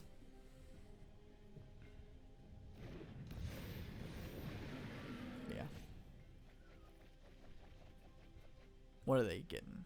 They can get another Thassa. The bridge. Sure. Another spark double. That's fine.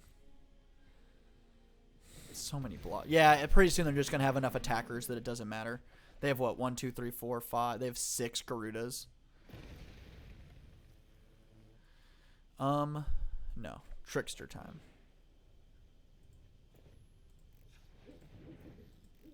Hand with the Ziggurats.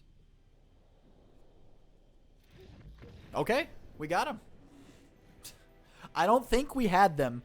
Like, I don't think that we were close to winning, but I'll take it. Or Platinum Tier 4, baby. We got him. I'll take it.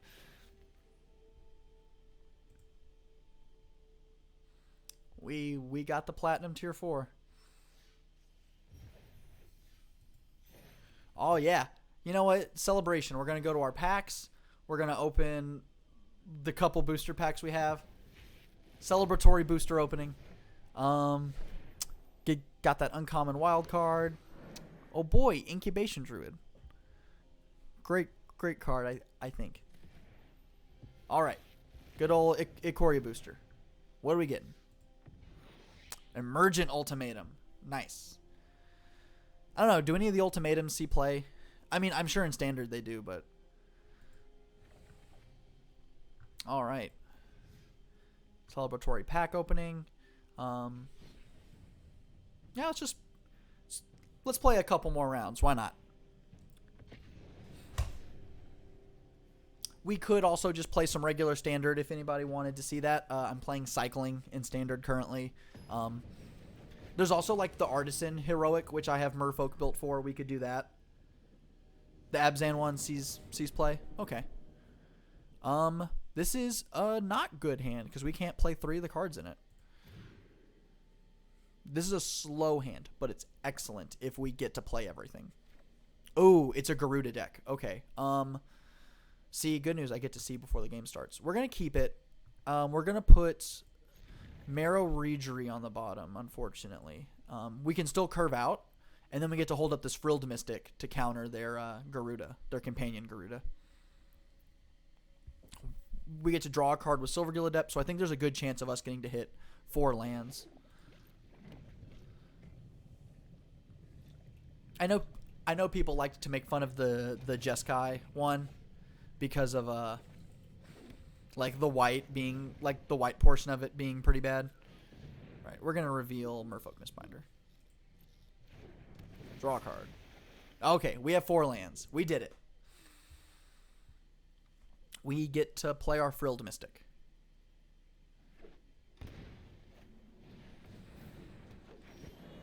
Ooh, another Mistbinder. That's nice. But we're just going to play this Marrow Regery. We're just going to tap out to swing in. Actually, because they're not going to cast Garuda in the next 2 turns. I mean, they could have a big turn right here. Yeah, ramp spell. That's 6 mana now if they put a land into play. Yep. All right. We are holding up this. Let's see. Green, green, blue, blue. We're holding up Frilled Mystic. We're going to be smart this time. We're going to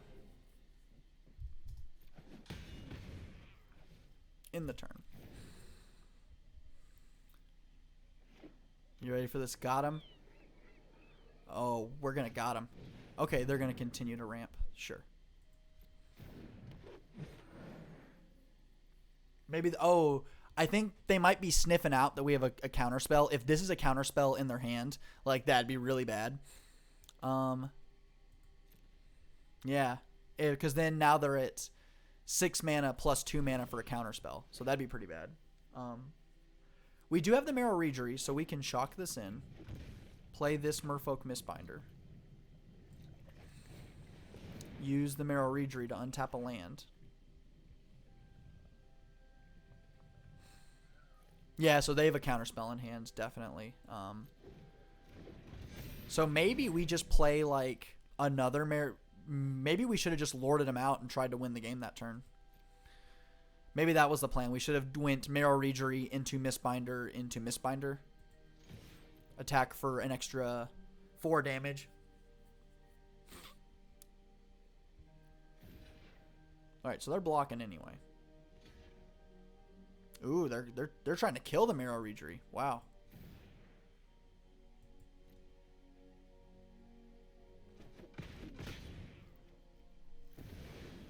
I guess they're still at 6 mana. They're still at Garuda mana, so I guess it's not the end of the world. Vasa Deep Dwelling. Sure.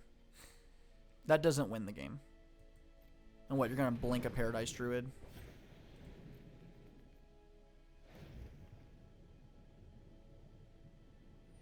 Yeah, you got it. Just reeling forward. Like, I would like to hit... Yeah, 1 more land is great, because now I get to play this Marrow Regery, or this Merfolk Mistbinder, and I still get to hold up Frilled Mystic. Alright, they have to Garuda next turn. They've gotten out of a... Like, they're going to have to walk into this counterspell. Like, they are now out of options. They have to try to, like, put a bunch of power in play. Nope. No, thank you. Got him. All right. We got our revenge on Garuda. We were able to knock him out. Oh, I see. We're at the point now where winning only gets me like one little click, I guess. All right. Nissa's Triumph. Search our library for 2 basic forests. If we control a Nissa, we get to search for any 3 lands. See, that's why... That card is why we need to see a Dark Depths unbanning or a printing into Pioneer, so we can get a Dark Depths combo going on. Kidding, of course.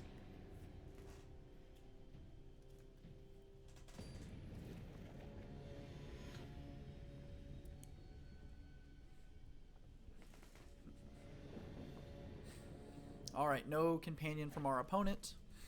This is a fine hand. If it's mono red, we're in trouble because, like, again, like having no one drop is fine. For some matchups, like against mono red, we really want a one drop, but the fact that we like can play out our hand is kind of enough to keep this. It's impressive people that play historic have to use certain sets, and I'm guessing I know what most of these cards do in these sets. So kind of right, like historic is pretty much everything on Arena. It's like the Arena Eternal format, so it's everything from Dominaria forward, and then there's like, or no, sorry, everything from Ixalan forward currently, because Ixalan was before Dominaria, so it's everything from like Ixalan forward, and then they've done these like historic anthology sets where they've like put like 10 new cards into historic, which is the things like for us that Marrow Regery, and then other people get things like that Ulamog that we saw, like half of those goblins, right, like Goblin Matron, that cycling zombie, like, so they've been pumping cards into the format. Ooh, oh boy, it's the mirror match. Kind of slightly different mirror match, but that's okay. All right, I'm excited. Haha. I don't want to say that I'm super familiar with the format. Like, I don't know what decks are great in this format. But I am familiar with a lot of the cards just because, like, Standard has been really, really powerful lately. So a lot of these cards just see play in Pioneer and Modern anyway. All right, so what we need to do is we need to start getting some Lords down. Because if they outlord us, then we're in trouble. So we're going to play the Silver Gillidup. We're going to reveal... you know what? No, we're not. We're going to reveal Kumina. We're going to let them know that we have it. Okay, good. A Lord is what we wanted. That's great. Oh, they were stuck on one land. They went one drop into one drop. Okay, so they got a Mistbinder. So we're gonna... I can't block the Mistcloak Herald, and I'm not willing to go 2 for 1 on a Kumina speaker. Marrow Regery, that's a nice one. We're gonna play it. No attacks. We're gonna play the patient game. We have this Kumina, so there's no reason for us to like rush in. Because if we can next turn go like Merfolk Mistbinder into like a Petty Theft, if we can draw a 4th land, then like we're gonna really swing the game in our direction. They're playing their own Silver Gillidup, revealing a Silver Gillidup. Yeah, it is fishy in here. They tapped out for that Silver Gillidup. Yeah, I'll trade. I'll trade the Benthic Biomancer here. Actually, I'm really willing to like just make trades here, like at this point. No, I'm not. I'm gonna trade the Biomancer for the Lord, but that's it. Ancient Ziggurat, excellent. So here's what we're gonna do. We're gonna tap this for a blue, tap this for a green. We're gonna play Merfolk Mistbinder. We could untap a land to play out. Ooh, yeah. So that way we can trickster something down, untap a land, petty theft something. So we're gonna untap the unclaimed territory.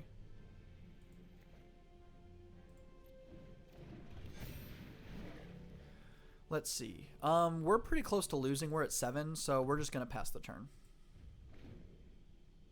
How the heck are people? So from what I understand, it's the same ladder as Standard. I believe it's all just one constructed ladder because I started playing historic today, and I started out gold tier whatever, which was where I started, which is where I was in Standard. So I believe that's what's going on.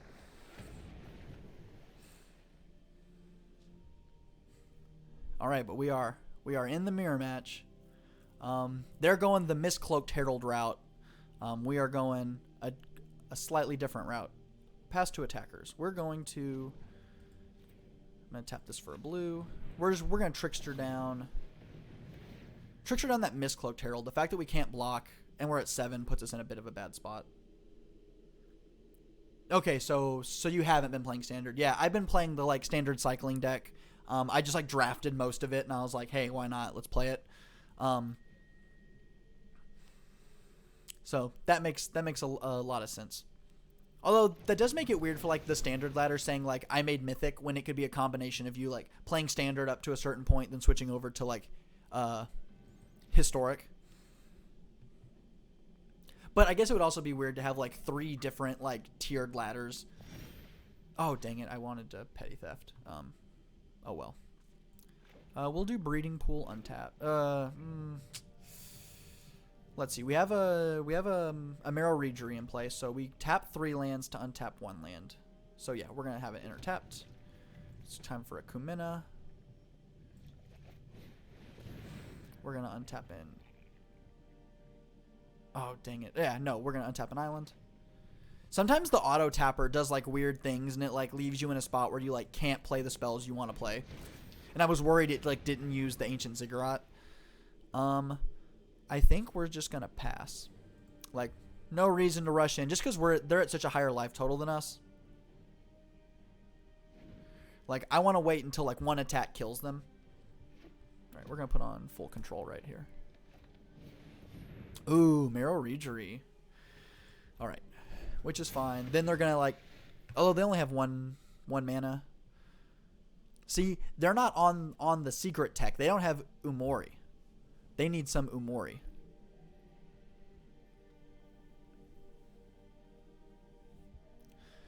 All right, let's see what they do. We're at a point where we can... All right, why would they do that main? Like, we can just win now. Okay. Like, even without this petty theft, like, that gives us enough... Like, we have enough damage when we tap 5 Merfolk. I don't understand that. Yeah, Meatball, that's what I'm saying.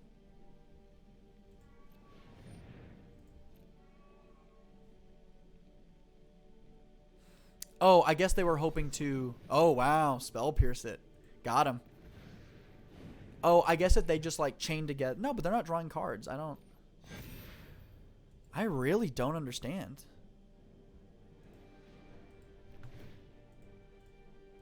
Chat, am I missing something? Is there some way for them to, like, blow me out and win right now? Because I don't see it. Let's see. 5, 10, 15...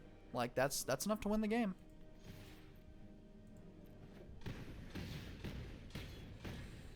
That seems silly to do that on your main phase.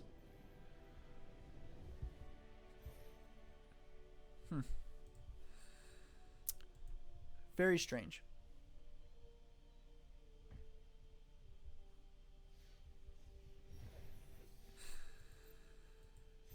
All right, we're getting real close to our 15 wins for the daily.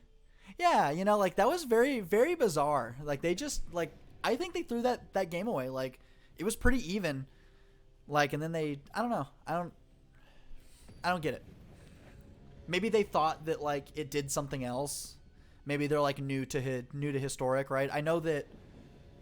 You know what? Here, that's my theory for that is that a lot of people are just playing historic since they made that announcement that you can like earn your way onto the pro tour from historic. Honestly, something you would have done. I mean, you know, it is definitely something, right? Like, so I want to say that maybe since like, oh, you can like qualify for the pro tour or whatever, or like make cash money off of playing historic. Now people are just jumping into the format. All right, so we're gonna Ancient Ziggurat, Kumina Speaker.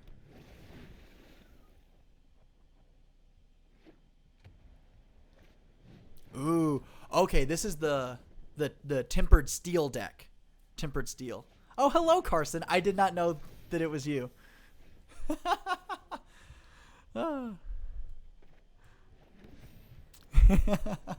Okay, so this is definitely the Tempered Steel deck, which is a new card out of the Historic Anthology 3. It's 1 white artifact creatures get +2/+2. So I imagine that's what this deck is trying to do. We're just gonna attack. We're gonna get in there.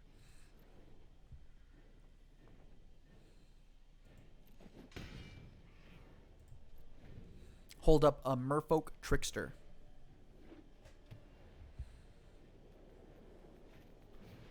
Ooh, all that glitters. That's fine.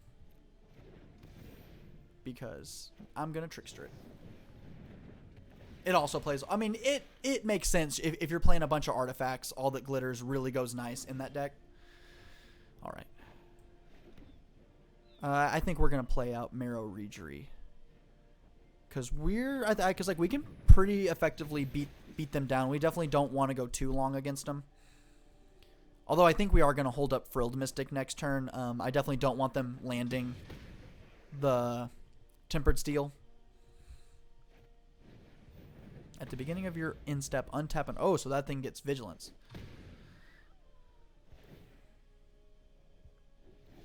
Pseudo-Vigilance. Alright. So that 4/6 makes attacking really tough. We could tap it and then swing in, and that's what? 3... We're probably hitting them for 6. Because they're going to block the Regery and probably kill it. So we hit him from 4/6 to 6. Is that what we want? They're stuck on 2 lands, and that leads me to believe that if they hit a 3rd land, they're going to play Tempered Steel. So I'm just going to hold up this Frilled Mystic and pass the turn. Yeah, okay. That's not good. Bottom. Okay. Although them just hitting us for 4 over and over and over again isn't good for us either. Okay. Yeah, I guess we're just gonna... Right, a Hinterland Harbor. 1, 2, 3. We get to untap a land, go up to 3 mana. Jeez, we're in a tough spot. We do need to play Kumina though. I don't think us just sitting here and holding up Frilled Mystic over and over and over again is going to be very good for us.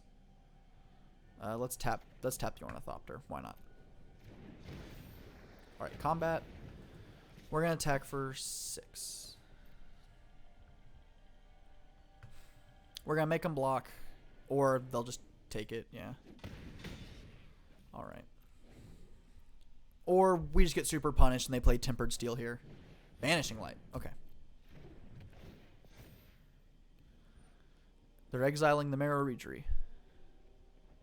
Okay. Not quite what I want, but... Yeah, they're hitting us for quite a bit.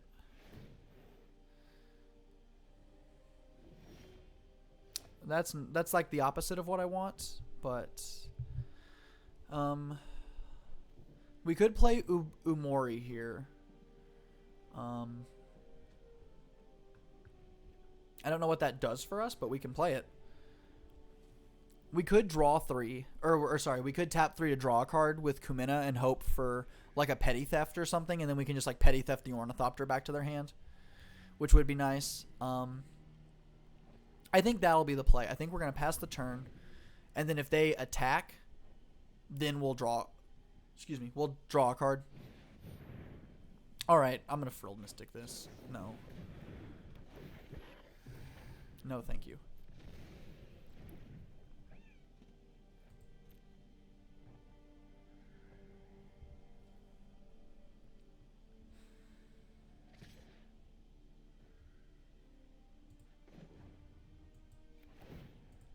Let's draw a card. That's what we're hoping for. We're really hoping to draw into a Petty Theft. Because we need to do that sooner rather than later. That's not what we need. All right, so we're pretty much dead to this Ornithopter. We can play another Ziggurat. 1, 2, 3, 4. I guess we could technically just cast Umori, just get it on the field, and then we still have mana to play Petty Theft. I swear, one game I'm gonna misclick on Umori and just like choose land, and then I'm gonna feel really dumb.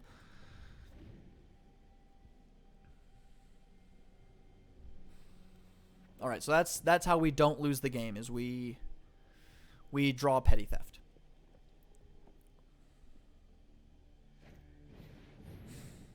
Okay. We'll put on full control just in case it auto goes through something. What are they? Okay, they want to exile the Umori. Sure. Pass to combat. Pass to attackers. All right. Let's see if we can draw it. Not quite. All right, they got us. Unfortunate, but we just never had an answer for that Ornithopter.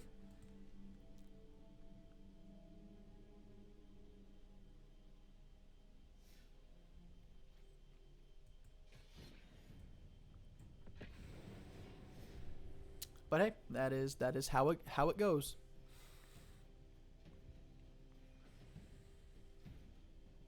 I think we'll play a couple more games.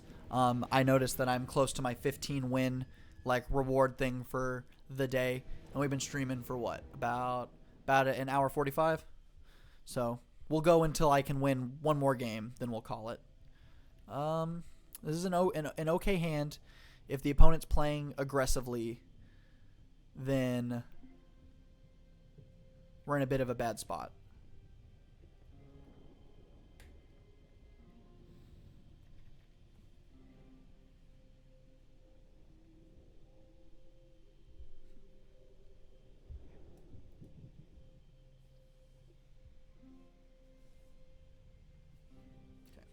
Yeah, it be like that sometimes, where we just we'll keep it. We need to hope that they don't just go like one drop, like really kill us.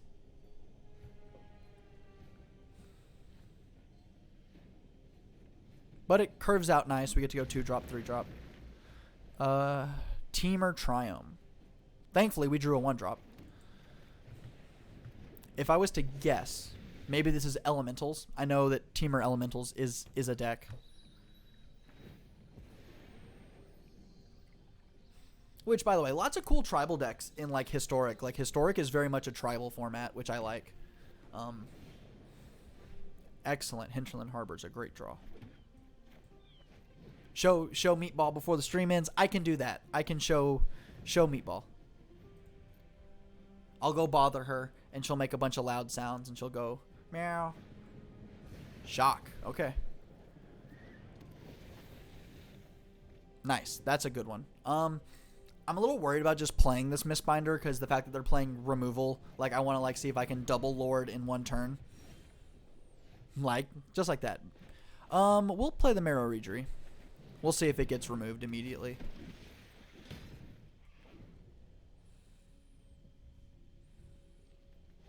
Yep, okay. It's going to get removed immediately. Although, with Lightning Strike, I guess it wouldn't have mattered even with 2 Lords. Speaking of 2 Lords, that's what we're doing.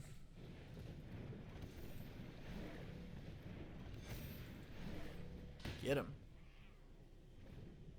We are putting the pressure on.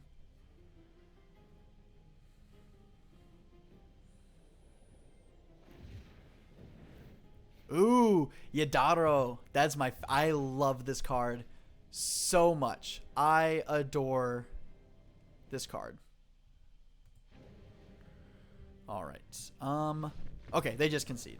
We got him. All right. So that's our 15th win for today. I know I had won a couple before the stream started, but we did good. We got up to platinum number 4. We went from gold 1 to platinum 4. All right, there was a Meatball request. I will be right back. I'm gonna bring Meatball, and then we'll close out the stream.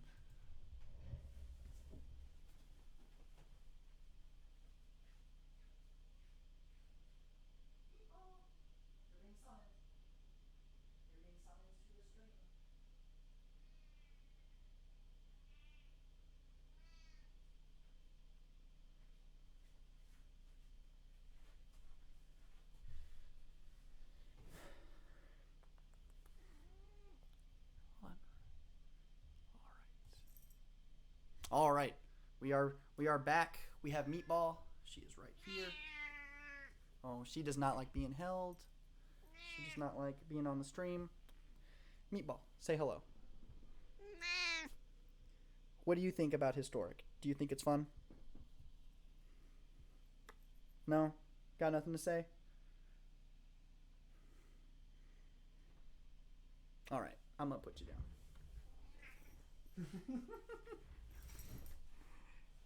Meatball's a good kitty. I like her a whole lot. She does not like being held at all. So, all right. Well, I think that'll do it for the stream today. Thanks everyone so much for coming out. Really solid stream today. We had a bunch of people popping in and out. I'm glad everyone likes the historic content. Maybe that can be something that we do a little bit more of in the future. The cycle, like the season's about to reset, so maybe we can like go see if we can go from bronze tier 4 up to mythic, since I'll be actually starting on time and not starting when the season's almost over. So, but anyway, thanks everyone so much for coming out to the stream. My name is Cody. I hope everyone had some fun, and I'll see you next time.